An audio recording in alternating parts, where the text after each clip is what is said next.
Yasodhara Ashram is a yoga retreat and study center situated in Kootenay Bay, BC. It's a community of people who believe that self-knowledge provides both inner wisdom and the courage to confront global challenges. When a fire in the summer of 2014 destroyed the center's temple, the ashram was shaken, but then reconsidered the event as an opportunity for renewal. The ashram Swami Lalitananda remembers the process as an act of innovation.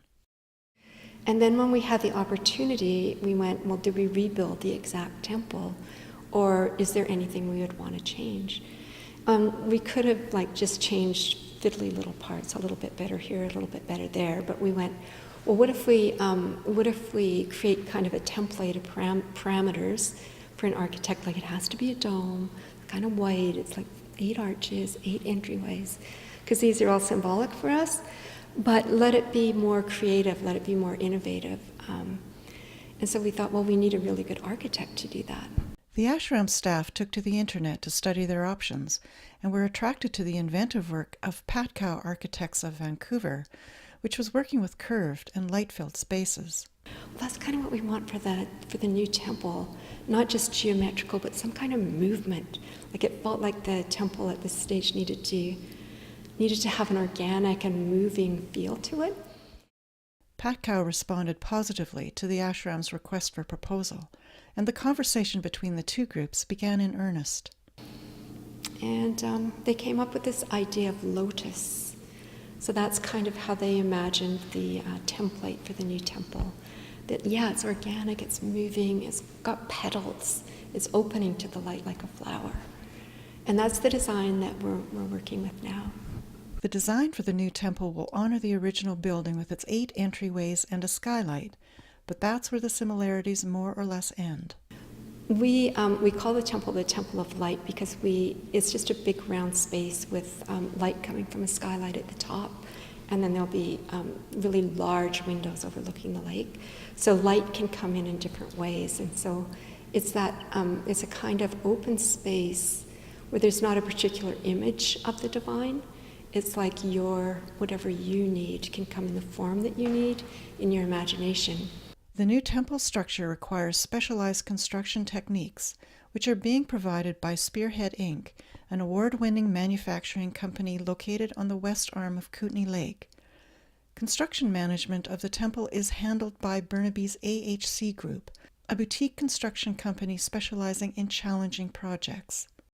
And when the temple is completed in 2017, it will accommodate up to 100 people at a time. In the meantime, Swami Lalitananda and the ashram have focused their efforts upon raising money for the project. So since the fire in 2014, we have been fundraising. People have been very generous. People who already know us, who kind of love the ashram, are immediately there. Whether they were in our neighborhood or kind of around the world. If they ever had been here, they knew what the temple meant to us and also what it meant to them. So even without asking, we were receiving donations from people who were close to us. While they're waiting for construction to be complete, the ashram continues to host a steady stream of local and international visitors on a daily basis. We have a little program called Taste of the Ashram that we've developed over the past few years, where you can come and on a Saturday do a yoga class, stay for lunch, and then get a tour of the ashram. So that's been really popular with kind of guests in the area, cottagers. And then there's programs that we offer year-round. So retreats, often just a weekend.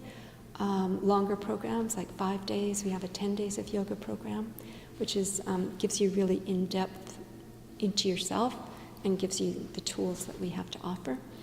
And then we have really long-term programs, which is like the 3-month, from January to April every year, followed by teacher trainings. And we also have artist and professional retreat program. So this is, again, is something we started in the last few years, just knowing that people need time to work on their projects. And here they get the beauty, they get the quiet. So there's time for inspiration, but they also can come to yoga in the morning and satsang, which is our devotional service in the evening. So if they sort of have a feeling, well, I want to be on a retreat, but I want that little spiritual boost as well, this is the place to come. But even people who come for a weekend retreat, they often say it exceeded my expectations and changed my life.